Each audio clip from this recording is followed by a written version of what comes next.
IIT Kharagpur filed papers with the National Medical Commission.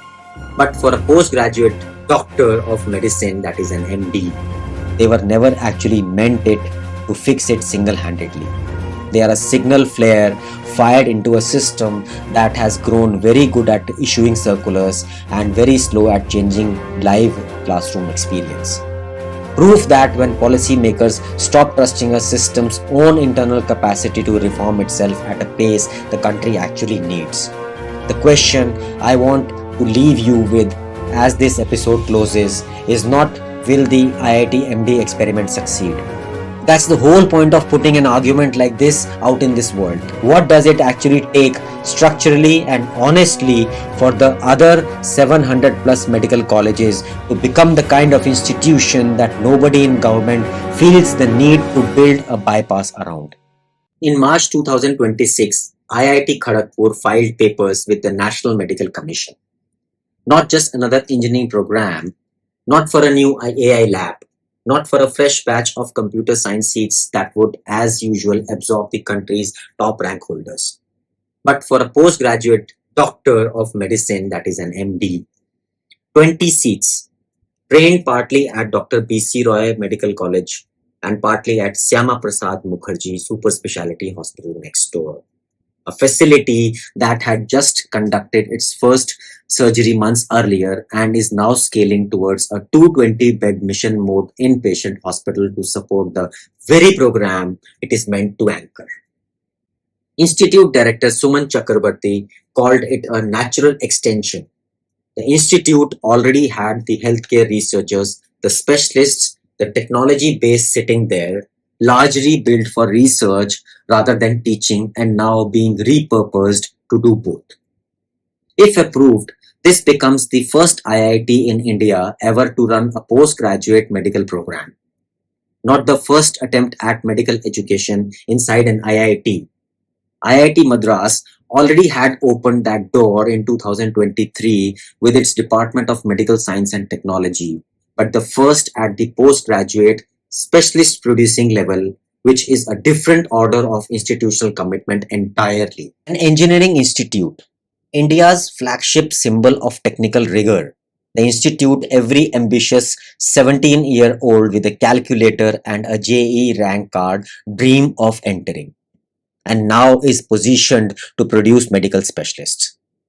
Not because it suddenly discovered a love for anatomy, not because someone in Kharagpur woke up one morning nostalgic about physiology lectures, but because somewhere along the way, someone at the Ministry of Education, someone with enough institutional weight to greenlight a 300 crore hospital upgrade and appoint 20 doctors before the ink on the NMC application was even dry, looked at the state of Indian medical pedagogy and decided that the fastest way to fix it was not reforming the 700 existing medical colleges. It was starting fresh. Somewhere the culture of rigorous, system-based, data-literate training already existed, and in the hope that different institutional DNA would produce a different kind of a doctor. This should terrify every dean, every professor, every curriculum committee in Indian medical education. Not because IITs are going out to produce aims on volume. They won't. Not for decades. Maybe not ever. 20 seats against a national postgraduate medical intake in the tens of thousands is a rounding error. And everyone involved in this decision knows that. It should terrify us for a more subtle and more damning reason, because of what the decision implies about trust. It implies that the people writing policy no longer trust the medical education ecosystem as it currently exists, with its current faculty, current pedagogy, and current incentive structure to reform itself from the inside at a pace the country actually needs. This episode is about why that trust broke, where the cracks actually are underneath the accreditation certificates and the NMC compliance reports, and what it would actually take to earn that trust back, not through another circular, not through another glossy curriculum document that gets filed and forgotten, but through structural change that touches incentives, not just intentions. I'm not doing this as a takedown of any one institution, and I want to be honest about that upfront because it would be easy and lazy to turn this into an IIT versus medical college grudge match just for clicks. I have spent over 2 decades inside the system as a student sweating through the anatomy vivas, as a resident learning more from exhausted seniors at 2 in the morning than any lecture hall, as a teacher standing in front of medical students trying to make the competency based medical education mean something more than just a paperwork exercise, and now on the outside looking in as someone building healthcare AI advisory work that depends entirely on whether the next generation of clinicians can actually use the tools we are building for them. This is a diagnosis delivered by someone who has sat on both sides of the stethoscope, so to speak. And like any good diagnosis, it is going to be uncomfortable before it is useful. Let's start with what's actually new here, because the IIT entry into medicine is not really about IITs. It is a natural experiment run at national scale by accident. It's the system admitting something about itself that no committee report would ever put in writing. For decades, really since independence and arguably since the colonial medical education system it inherited, the Indian medical education operated on a closed loop. Medical colleges trained doctors, the Medical Council of India, and later its replacement, the National Medical Commission, set the standards those colleges had to meet. NEET decided who got in at the undergraduate level, and NEET PG decided who got in at the postgraduate level. Accreditation bodies inspected colleges against benchmarks that were themselves written by people who came up through the same colleges. The loop was almost perfect, self-referential. The same institutional culture examined itself, regulated itself, graded itself, and when it fell short, reformed itself using tools built from within its own worldview. That's not necessarily a bad model. Self-governance in a licensed profession is the standard practice everywhere in this world. But it only works if the loop has enough internal pressure to actually correct itself when something goes wrong. And for a long time, ours did not. IIT Kharagpur's entry breaks that loop for the first time in structurally meaningful way. It imports an entirely different institutional DNA into the medical education ecosystem. One built on interdisciplinary curriculum designed by default rather than as an afterthought. Research output as the primary currency of institutional and individual worth. System thinking as a default cognitive mode rather than a bolt on elective. And technology treated as a substrate, as the water the institution swims in, rather than as an add on module bolted onto an otherwise unchanged syllabus. Why would the government even allow this? Why would two ministries, the Education and Health and Family Welfare, coordinate to let an engineering institute build a parallel medical education pathway when the political and bureaucratic path of least resistance would have been to simply issue another curriculum circular to the existing colleges and call it a reform? I think there are two possible readings, and I want to walk through both honestly because the truth is almost certainly some combination. Reading 1, the optimistic one. This is India recognizing finally that the future of medicine is genuinely and irreducibly interdisciplinary. Genomics that require computational biology literacy, AI diagnostics that require an understanding of the model behavior and failure modes, medical devices that require engineering grade design thinking married to clinical judgment, and health data systems that require an entirely different professional fluency than anything taught in the traditional MBBS. Under this reading, engineering institutes simply have comparative institutional advantage in producing what the field increasingly calls the physician technologists or physician scientists. Clinicians who can move fluidly between the bedside and the lab bench, between the patient care and the product design. IIT Madras Department of Medical Science and Technology, launched back in 2023, said this explicitly in its own founding language. Their stated goal was training physician scientists, breaking down the historical wall between engineers and clinicians. In the words used at its launch, shortening what they call the innovation cycle in healthcare. That's not a subtle aspiration. That's a direct claim that the existing pipeline is too slow, too siloed, and too disconnected from the technological reality to meet at this moment. Coming on to reading 2, the less flattening reading. This is a vote of no confidence, dressed up in more palatable language of innovation and interdiscipline.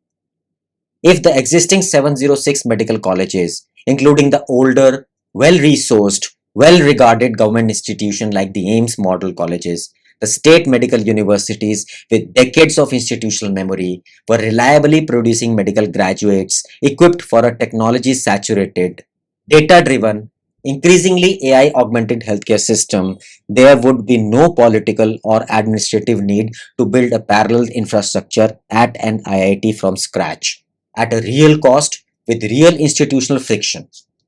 You don't build a bypass road next to a highway if that is working fine. You build a bypass road when the highway is congested, poorly maintained, or structurally incapable of handling the traffic it's now being asked to carry.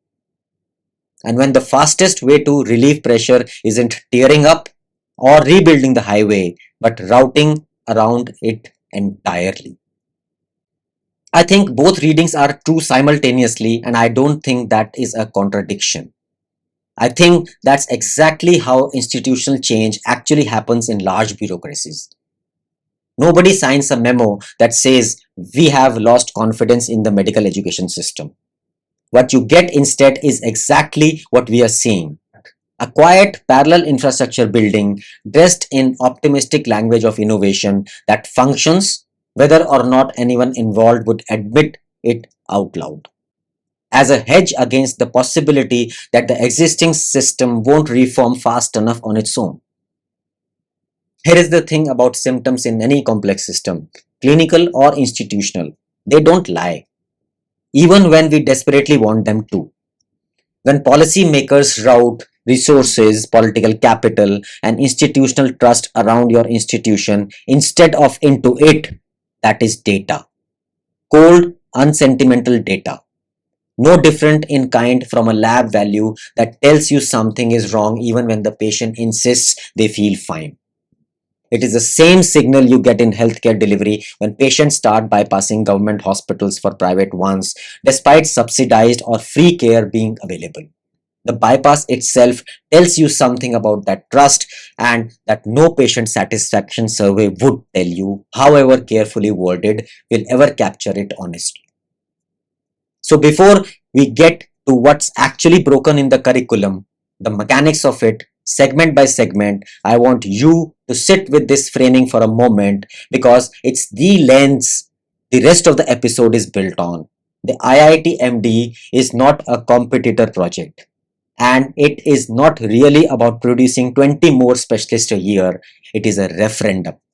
And referenda, unlike exam results, don't lie about what the electorate actually believes. Failure mode 1. Let's get specific. Referendum framing is useful, but it is not an argument on its own. What exactly is broken? Let's go mechanism by mechanism, starting at the very beginning of the pipeline. Before a single student has touched a patient or opened an anatomy textbook. Start with the foundation, how we select and shape the Indian medical graduate before they even touch a patient. Because selection is not neutral. Whatever quality you select hardest for at the entry gate is the quality your entire downstream system will optimize around, whether that's intentional or not. NEET, the entrance exam that now governs virtually every seat in every medical college in the country, rewards one very narrow, very specific skill, the ability to memorize and rapidly recall an extremely high volume of factual content under severe time pressure across physics, chemistry, and biology. in a single setting on a single day that determines the trajectory of a career for the rest of the person's working life. It is by design and by necessity given the scale it operates at over 2 million candidates in a year. An efficient, standardized, corruption resistant filter for that specific cognitive skill. Give the exam design community credit.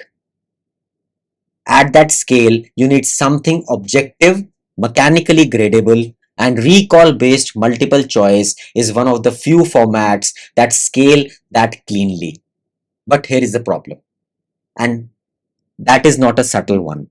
NEET is not and was never designed to be a filter for clinical reasoning, for bedside communication ability, for ethical judgment under pressure, and for capacity to sit with genuine uncertainty and still make a defensible decision, which incidentally is most of what actual medical practice consists of day to day in a real world, in a real outpatient department. A brilliant NEET score tells you a candidate can memorize efficiently under pressure. It tells you almost nothing about whether they can look at an ambiguous, incomplete clinical picture, the kind every real patient presents with, and the reason towards a safe, defensible course of action.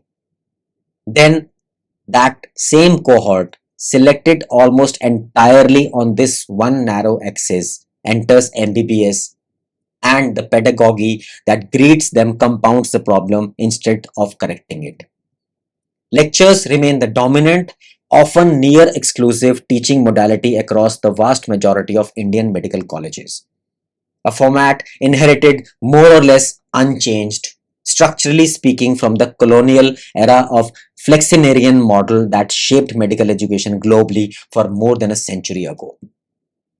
For those unfamiliar with the reference, the Flexner report published in 1910 by the American educator Abraham Flexner revolutionized American and eventually global medical education by insisting forcefully and controversially at that time on a scientific, evidence-based curriculum grounded in laboratory science and structured clinical training, sweeping away the patchwork of apprenticeship models and outright quackery that had passed for medical training in much of the 19th century America. It was genuinely radical for this era to shut down dozens of substandard schools and set a baseline of scientific rigor that arguably saved countless lives. It is now, by any reasonable measure, over a century old, and large part of Indian medical pedagogy still operates structurally on roughly that same lecture-centric chassis, just with a modern syllabus draped over it. American and European medical education, meanwhile, moved from a pure flexenarian lecture-dominant decades ago towards a problem-based learning or PBL in various hybrid forms across much of North America and European medical education. PBL flips the entire pedagogical model on its head. Instead of lecture, then application. Students are handed a clinical case first, cold, with deliberate incomplete information and have to work backwards from it. Identify precisely what they don't know yet, go research themselves, reason it through collaboratively in a small facilitated groups, and arrive at a defensible clinical hypothesis before a faculty member actually delivers the underlying content to them. It builds the actual cognitive muscle a doctor needs for the rest of their careers. Structured uncertainty management, not content recall. To be fair to the Indian system, Indian National Medical Commission did attempt to address this gap exactly. The competency-based medical education framework, the CBME, was rolled out starting in 2019, explicitly and deliberately designed to shift the system away from pure content coverage and towards a demonstrated competency and skill acquisition. On paper, and I mean this sincerely, it is a genuine document. It mandates early clinical exposure starting in the first year rather than the traditional third. It mandates skills labs and simulation exposure. It mandates formative, continuous assessment rather than relying purely on terminal high stakes exams. It encouraged every educator listening to this to actually go back and read the CBME curriculum document in full, because the underlying intent on the page is genuinely sound and genuinely aligned with the global medical education has already moved. The problem isn't the framework. The problem is the implementation fidelity. The gap between what a policy document mandates and what actually observably happens inside a lecture hall on a Tuesday morning in a resource-constrained government medical college. A curriculum document can mandate early clinical exposure and integrated teaching in a beautifully precise administrative language.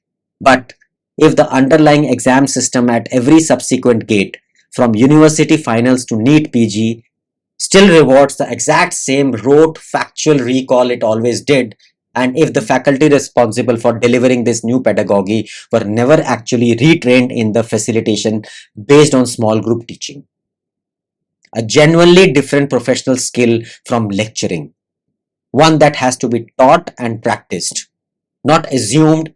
And if the same overcrowded, architecturally unchanged lecture halls built for a different era are still functioning the primary teaching space available, then CBME quietly becomes a compliance exercise rather than a lived transformation. Colleges tick the mandated boxes in their NMC inspection paperwork. The lived day-to-day experience of the actual student in the actual classroom barely changes. This is the classic policy trap, and it shows up everywhere in the large bureaucratic systems, not just medicine. You cannot mandate a new curriculum on paper without touching a single one of the underlying incentives that actually mechanically shapes human behavior on ground. Faculty aren't meaningfully rewarded financially or in terms of career advancement for teaching well or for investing in considerable extra effort that facilitation based pedagogy demands over simply redelivering the same lecture they gave last year. They are rewarded, if at all, and often only nominally, for research output that most of them have no protected time, no statistical support, or no institutional infrastructure to actually produce, or simply for accumulated institutional seniority that has nothing to do with teaching quality. Students, meanwhile, aren't rewarded for demonstrated clinical regional ability in any way that actually matters to their career trajectory. They are rewarded decisively and almost exclusively for the exam performance, because that remains at every single gate in the system the deciding factor for the postgraduate seat, the specialty, the institution, and ultimately the income and the prestige that follows from it.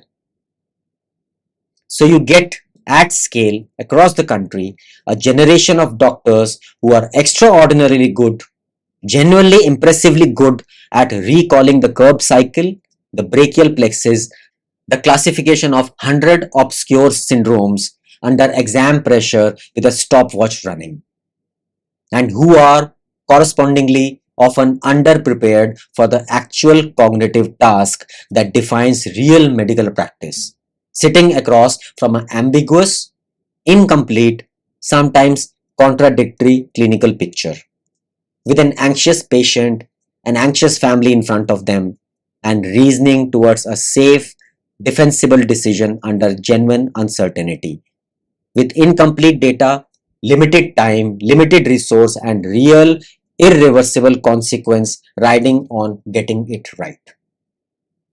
That is precisely the cognitive skill an IIT trained physician engineer is drilled in relentlessly from day one of their prior undergraduate engineering education.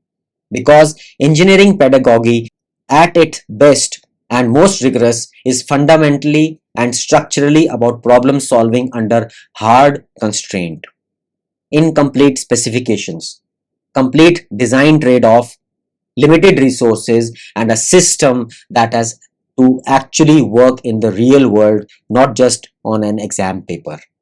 That is not a coincidence, and that is not incidental to the story. That overlap in cognitive demand is, and I will argue, the whole underlying reason for this MD program exists in the first place.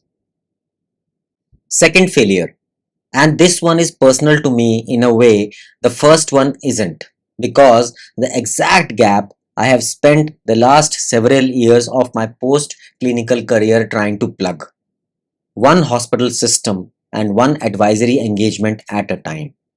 And it never stops being surprising how deep the gap actually is once you are inside the room trying to close it. The modern hospital, whatever else is it clinically, is fundamentally a data system now. Whether the people running it have consciously chosen to think it that way or not. Electronic health record cards generating structured and unstructured clinical data at every touch point.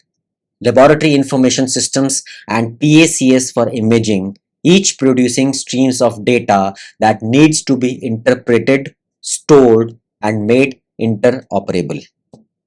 Ayushman Bharat Digital Mission (ABDM) actively trying to build interoperable health IDs and FHIR based data exchange standards across the entire country, so that the patient record can, in principle, follow them from a primary health center in rural Rajasthan to a tertiary care hospital in Mumbai.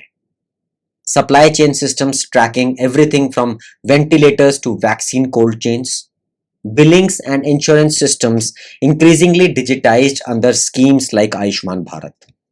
And increasingly sitting on top of it all, AI assisted diagnostic tools for radiology, for pathology, for early sepsis detection, and for a growing list of clinical use cases that didn't exist even a decade ago. The average MBBS or MD graduate in India received functionally zero formal structural training in any of this. Not biostatistics beyond the bare survival minimum needed to interpret a p-value in a research paper they skim once and likely never author. Not health informatics as a discipline in its own right. Not systems thinking, the ability to actually see a hospital or a broader healthcare system as an interconnected set of feedback loops, bottlenecks, and second order effects, rather than as a series of discrete, isolated, one patient at a time clinical encounters that happen to occur under the same roof.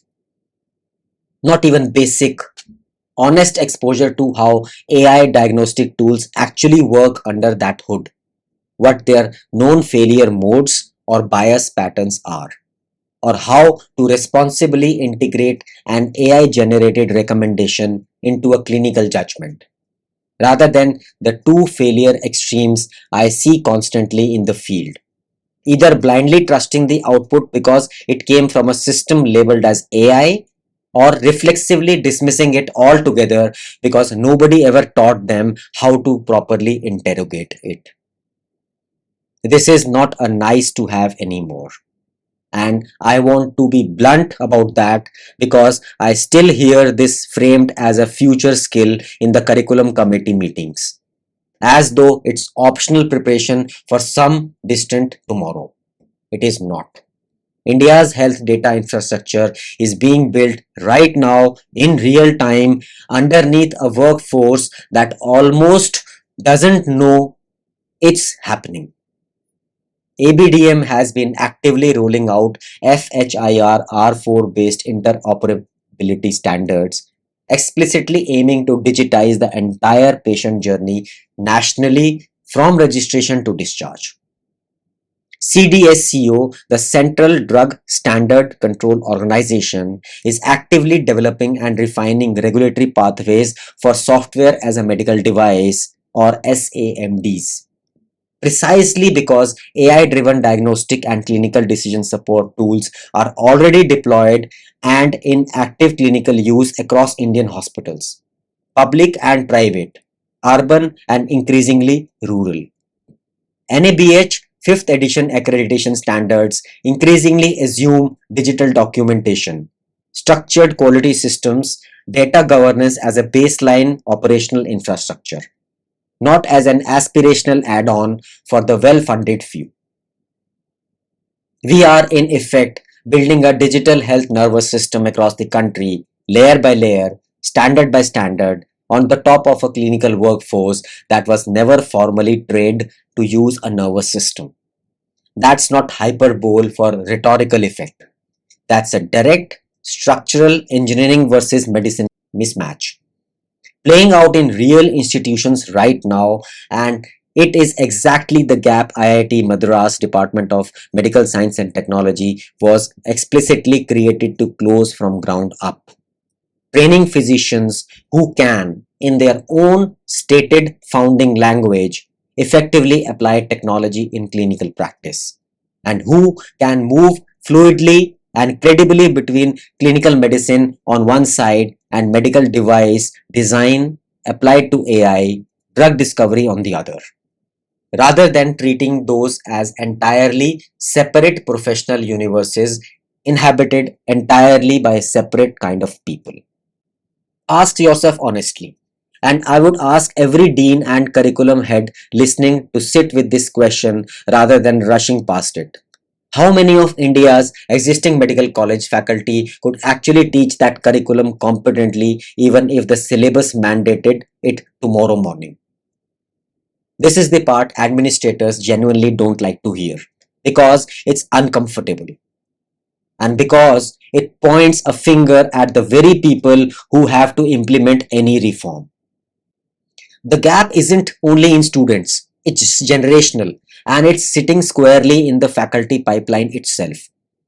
In people who themselves trained under the exact same content heavy, technologically absent models decades earlier, and who have had little to no structured opportunity since then to retrain.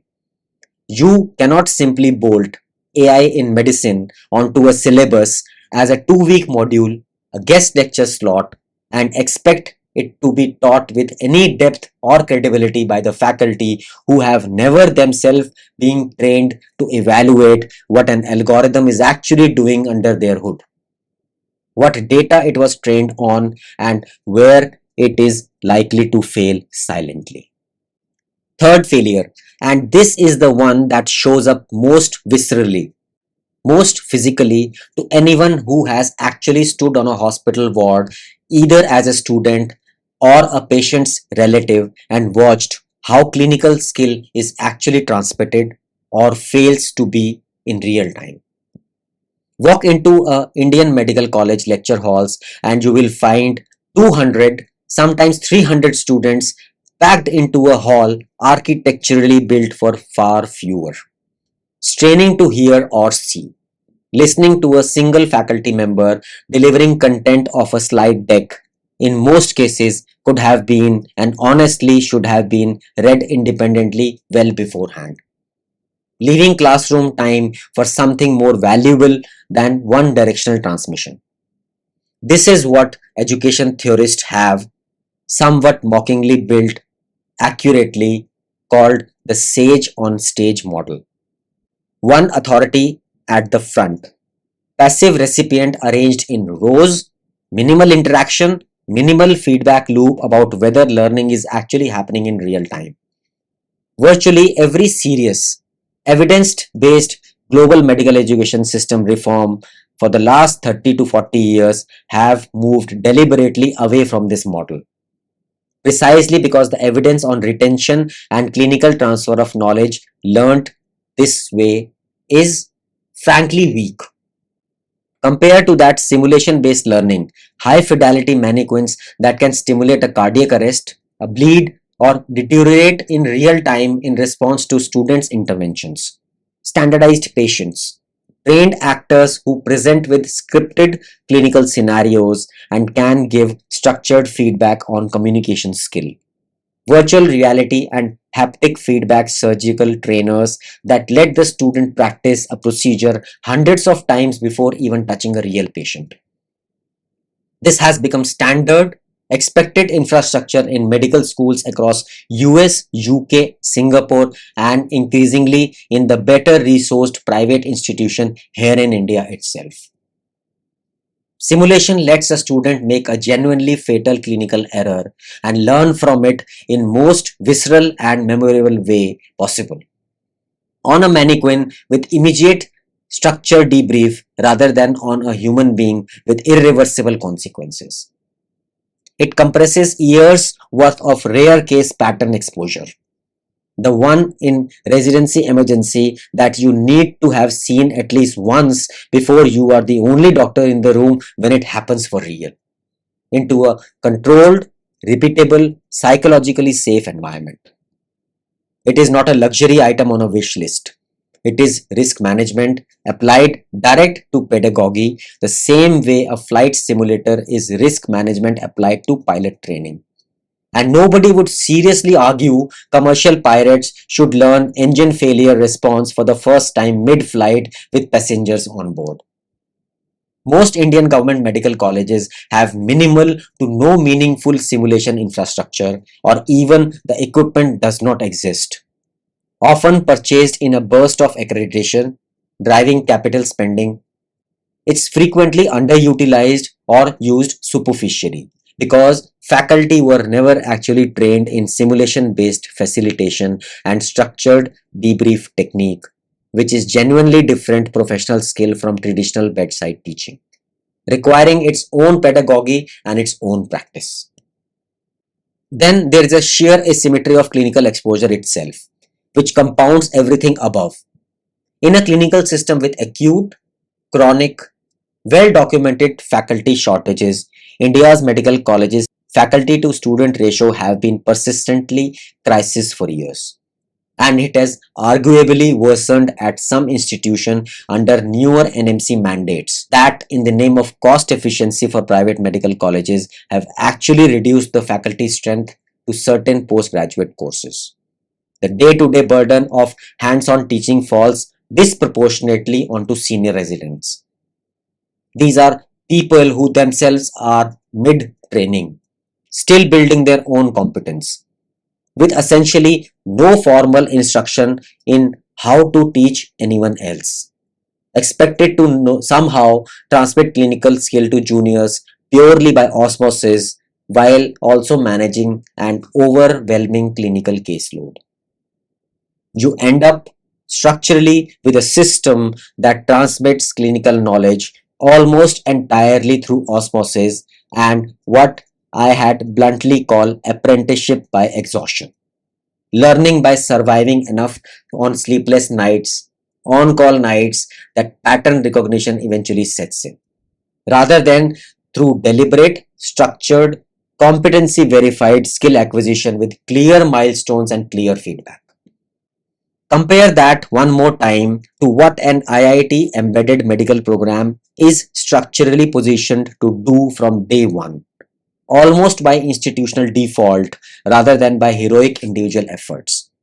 Draw directly on an institutional culture that already runs project based, lab based, hands on, iterative pedagogy for its engineering students as a norm rather than exception, and apply the same underlying design principle of build, test, fail safely, iterate, verify competence before advancing it to a clinical skill acquisition. 20 seats is small, undeniably small, almost symbolically against the scale of national problem, but it functions as a design proof of concept. In the same way, a pilot manufacturing line proves out a process before it scales to mass production. And design proof of concepts have a well-documented way of eventually setting the benchmark that larger, slow-moving institutions get measured against, publicly and uncomfortably, whether they welcome that comparison or not. Fourth failure, and arguably the deepest, most structurally stubborn of the four, because it sits upstream of all the others in a way the previous three did not. Who is actually doing the teaching, and why they are doing it, and what they are being rewarded or not rewarded for? Academic medicine everywhere in the world that does it genuinely well, whether that's American Academic Medical Center model or a European university hospital model or a better resourced pockets of our own system, runs on a self-reinforcing triad of clinical practice, teaching and research, each one feeding the other two. A faculty member who is actively engaged in research is forced, almost as a byproduct, to stay current with the evolving literature and brings that currency directly into the classroom rather than teaching from notes that haven't meaningfully updated in a decade. They model actual scientific reasoning to students, the process of forming a hypothesis, designing a way to test it, being wrong, revising, rather than simply transmitting settled facts through the field never changes. In the majority of Indian medical colleges, particularly the large government institutions carrying the bulk of the country's clinical and teaching load, that triad has effectively collapsed down into a single overload leg: clinical service. Faculty are chronically overworked delivering direct patient care, often in under-resourced government facilities, carrying patient loads that would be considered clinically unsafe or at minimum professional unsustainable in most of the comparable healthcare systems internationally. Teaching under the pressure becomes something squeezed into the margins of an already impossible day, delivered understandably with whatever energy and preparation time is left over after clinical duties, which is often not much. Research becomes something done, if it happens at all, for the narrow instrumental purpose of satisfying MD or MS thesis, or checking a box for promotion eligibility, or what I call box ticking research, produced to satisfy a bureaucratic gate rather than genuine scientific curiosity, and it shows in quality and impact of what gets published. There is structurally essentially no protected research time built into the vast majority of faculty appointments. No dedicated hours, no reduced clinical load in exchange for research output. Nothing resembles the protected time academic clinicians in a stronger system take for granted. And there is a minimal institutional research infrastructure available even to the faculty who genuinely want to do serious work. Biostatisticians, dedicated data managers, adequately resourced and responsive ethics committees, basic grant writing support at the vast majority of medical colleges outside a small handful of top tier institutions are available. The consequence visible in aggregate national data if you go looking for it. India, despite training more doctors annually than almost any other country on the earth, and despite having no shortage whatsoever of raw clinical talent and intellectual capability among its medical graduates, punches dramatically below its weight in medical research output relative to the sheer size of its physician workforce. This is not a talent problem. I want to be very clear about that, because it would be very easy and lazy to conclude otherwise. We are not short on clinical talent, not remotely.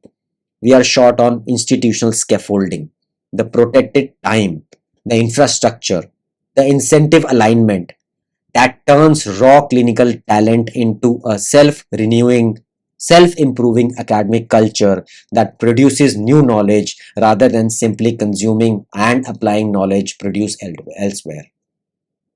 Contrast that one more time with the IIT institutional model, because the contrast here is genuinely stark. Research output is not an afterthought or a box ticking exercise at an IIT. It is quite explicitly the primary currency of both institutional identity and individual faculty evaluation. Faculty are hired, promoted, tenured, and funded substantially, almost sometimes entirely on research productivity and impact. And the institutional culture reflects that from the very first day the faculty walks in.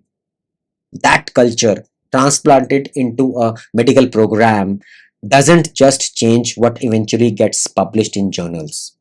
It changes more fundamentally what gets silently modeled into students every single day as the actual working definition of a professional excellence. It signals, though implicitly, through who gets respected and who gets promoted far more powerfully than any explicit curriculum statement could. That being the excellent clinician and being the active generator of a new knowledge are not two separate, optional careers track that a rare few pursue simultaneously. They are understood as the same track, the default expectation, not the exception. This is how I would argue with some confidence the single hardest of the four failure modes to actually fix. Harder than assessment reform, harder than building simulation labs, harder even retraining faculty in new pedagogy because it is not fundamentally a curriculum document problem that a committee can solve by writing a better document. You cannot CBME your way out of a broken incentive structure. Competency frameworks do not touch promotion criteria or protected time allocation. It requires institutions and the ministries that fund, regulate them to actually commit to the real money to the funding protected research time at scale, to build out research infrastructure, statisticians, data managers, ethic committee capacity as core operating budget rather than a discretionary spending. And most politically difficult of it all by a wide margin to genuinely change promotion and advancement criteria that have entrenched seniority based, service volume based advancement for decades. Criteria that a great many currently senior faculty members personally benefited from and have correspondingly little institutional incentive to dismantle. Now let me deliberately slow down and steelman the other side because intellectual honesty matters more to me than maintaining a clear, satisfying narrative arc for an hour of audio. Because a critique this point deserves genuine friction, not just a victory lap. First, most obviously, 20 seats is not a system, and it would be a category error to treat as one. IIT Kharagpur's MD program, even in the best of case scenarios where it is fully approved, fully funded, and running at capacity for a full decade, will produce rounding errors worth of doctors compared to India's 700 plus medical colleges collectively graduating well over 100,000 medical graduates and tens of thousands of more postgraduate specialists every single year. Scaling an elite, resource intensive, resource culture heavy institutional model to a country of India's population, geographic spread, and disease burden is not simply a matter of institutional willpower or good intentions. It is a resourcing problem of genuinely staggering scale, which requires capital investment, faculty development pipelines, and infrastructure build out that no single ministry has actually committed to this level transformation would require. You cannot realistically IITify all the medical education without a level of sustained public investment that frankly nobody in government has put a number on, let alone committed to funding. There is also a real substantive risk in over indexing on what I would loosely call the engineering mindset as though it is straightforwardly unambiguously superior across every dimension of what medicine actually requires. Medicine is not only systems thinking or data literacy, however important those are becoming. It is also irreducibly at its core about bedside humanism, the capacity to sit quietly with a dying patient's family and simply be present with their grief, to communicate genuinely bad news with both honesty and compassion, to build trust across vast cultural, linguistic, and socio-economic difference that defines patient population in a country as diverse as India, where the same doctor might see a wealthy urban executive in the morning and a daily wage laborer with no formal education in the afternoon, and needs to communicate with genuine respect and clarity to both. Nothing in IIT institutional DNA, as currently constituted, inherently guarantees excellence in that dimension of care. And there is a real, non trivial risk of producing brilliant physician technologists who are, in the language of clinician, actually use clinically undercooked in the human dimension of practice. They are technically sharp, humanly underdeveloped.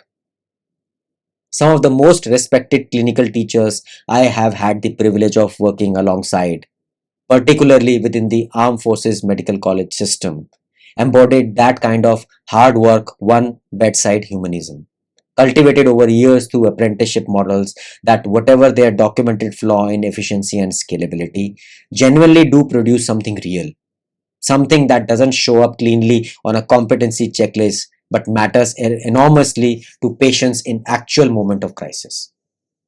And CDMA itself, whatever its well documented implementation gaps, is genuinely not nothing. And I do not want this critique to read as a dismissive of the people who wrote it. It is, by most informed accounts, the right document where global education has already moved. Implementation fidelity problems, the gap between what's mandated on paper and what actually happens in the classroom, are solvable problems. Given sustained faculty development investment, given honest assessment reforms, given time and political will, in a way that starting an entire parallel systems from zero at IIT scale simply is not for the other 700 plus institutions. Reform, however frustratingly slow, is fundamentally more trackable than replacement at national scale. So, to be unambiguous about where I land, this is not a call to burn the existing system down and start over from an IIT blueprint. That would be both practically impossible and, given the humanism point above, and not even fully desirable. What this is, instead, is a call to take the genuine discomfort of an IIT-MD signal seriously, rather than reflexively dismissing it in faculty lounges or curriculum committees as a gimmick, a headline grabbing stunt, or an irrelevant boutique experiment that does not touch the real system. Because gimmicks, as a rule, don't get formal NMC sign off processes easily. 20 appointed doctors on faculty before approval even comes through. 300 crore hospital infrastructure investment behind them. Institutional commitment, real capital to real signals, not to gimmicks. So here's where I land after all of that. Not a takedown from its own sake, a blueprint. 5 concrete structural shifts ordered roughly by what I think is actually achievable in the near term versus what remains aspirational but still necessary to name. 1. Decouple assessment from pure recall at the postgraduate entrance level first, because that's the highest leverage single gate in the whole system. NEET PG and eventually NEET UG don't need to be abolished whole scale.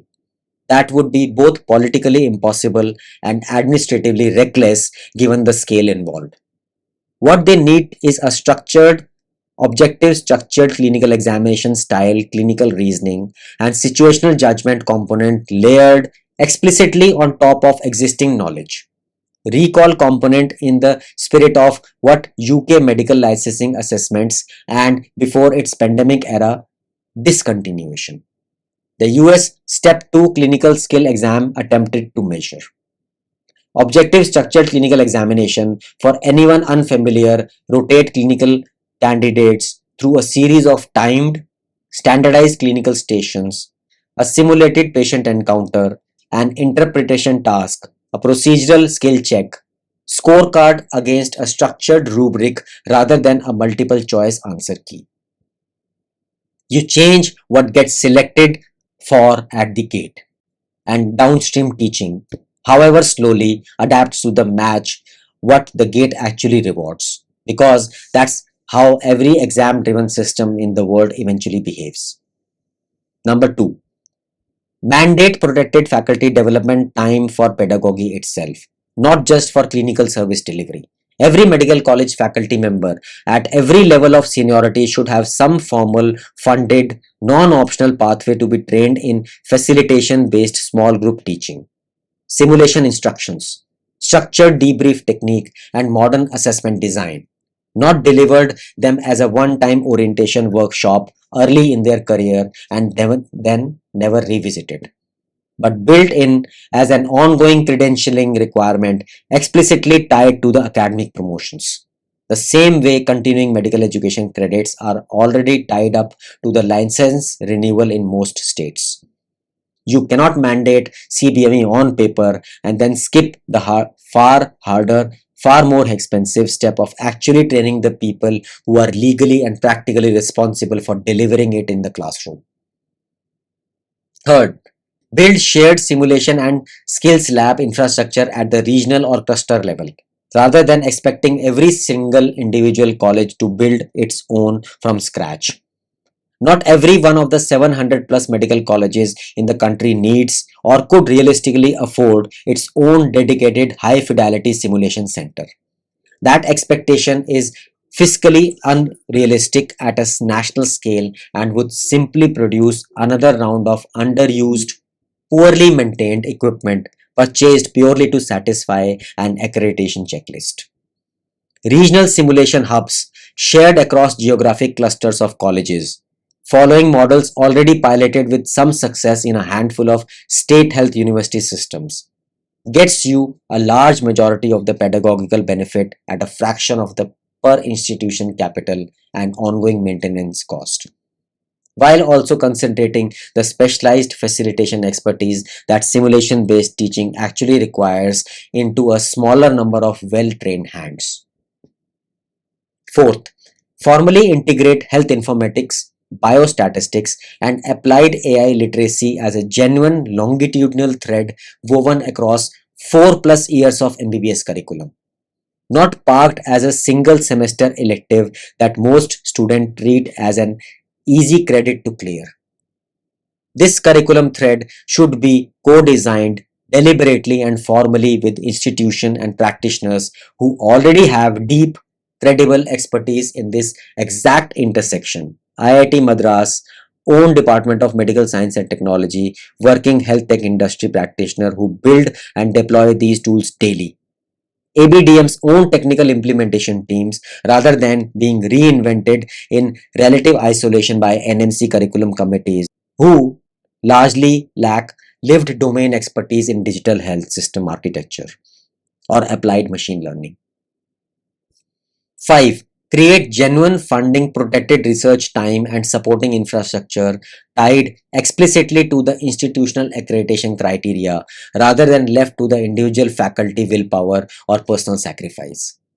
NABH and NMC accreditation frameworks should be revised to weight demonstrated research infrastructure, protected research time allocation, and actual research output as heavily and concentrated as they currently weigh the raw bed strength and numerical faculty to student ratios. What gets formally measured in an accreditation framework is reliably and predictably what institution will actually invest scarce budget and administrative attention in building. That's not cynicism on my part. That's simply how institutional incentives function everywhere I have observed them operate, including inside hierarchy and logistical systems I've spent 2 decades of commissioned service working with. None of these 5 reforms actually require an IIT to build them. And I want to land on that point clearly because it's the most important sentence in this entire blueprint. They require the existing 700 plus medical colleges and the ministries and the regulatory bodies that oversee them to treat the IIT-MD experiment not as an existential threat to be politically dismissed or quietly resented to in the faculty meetings, but as a genuine proof, concrete evidence that meaningfully different institutional model is achievable within the Indian regulatory and resource context. And then to summon the sustained institutional courage to actually build towards it deliberately rather than waiting passively for the next top down policy mandate to arrive and force yet another box-ticking compliance response that changes document without changing classrooms. To close, 20 seats at IIT Kharagpur will not on their own fix Indian medical education. Nobody serious, including the people who built the program, would claim otherwise. But they were never actually meant it to fix it single-handedly. They are a signal flare fired into a system that has grown very good at issuing circulars and very slow at changing live classroom experience. Proof that when policymakers stop trusting a system's own internal capacity to reform itself at a pace the country actually needs, they will eventually and quietly build a bypass road right next to it, fund it properly, and let the results speak for themselves over time. The question I want to leave you with as this episode closes is not, will the IIT-MD experiment succeed? That's an interesting question, but ultimately a narrow one, decided by the 20 seats and a handful of cohorts. The more important question, the one that actually determines the shape of the healthcare this country delivers to a billion plus people over the next generation, is this: what does it actually take structurally and honestly for the other 700 plus medical colleges to become the kind of institution that nobody in government feels the need to build a bypass around? That's it for this episode of Let's Break In. If any part of this genuinely sparked disagreement in your head while you were listening, that's good. Sit with that discomfort for a minute before you dismiss it either way. That's the whole point of putting an argument like this out in this world. Drop your disagreement or your agreement in the comments and find me directly on LinkedIn. I read everything that comes through, and the conversations that follows these episodes are usually more valuable than the episode itself. Thank you so much for listening.